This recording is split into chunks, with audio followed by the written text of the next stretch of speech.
Hello again, welcome to today's attempt of a Yeardle puzzle. 3 more events that took place in the same year, and I'm going to try and guess what year that was. Now, Egypt revolts against Persian rule. That is a pretty old event. If we get a Roman set of events, I usually assume it's between about 400 BC and 400 AD. Egyptian times were even earlier than that. However, Persia was around it's either 200 BC or 200 AD, and I can never really remember when their kind of real heyday was. The middle clue doesn't help because the statue of Apollo could have been cast at any point. I suppose he's a Roman god, is he? So it makes sense that it would be within that 400 to 400 window. But again, I said it's 200 or 200, so that doesn't help.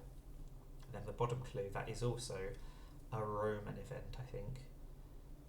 Although Hellenized leader, Hellenic is more to do with Greek than Romans, which means, okay, I think I'm leaning more towards the BCs because the Greeks came before the Romans, in my head anyway.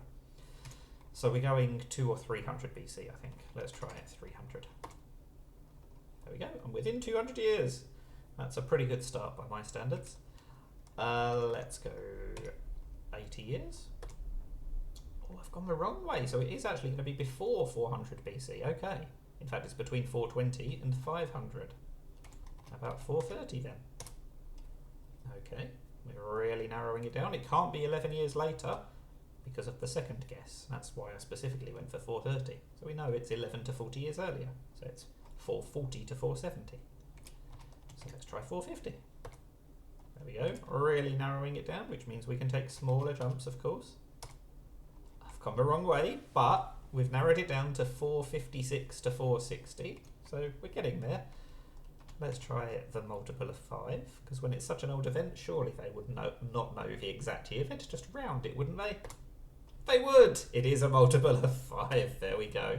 So I was 160 years off on the first guess, so actually not quite as good as I initially thought. That's roughly what my average first guess is, actually. It's not spectacularly good, but it's also not spectacularly bad. And when it is such an old event, we do often have some disasters. So I'm glad we didn't have one today. That is Yeardle. Let me know how you got on. Thank you for watching, and bye for now.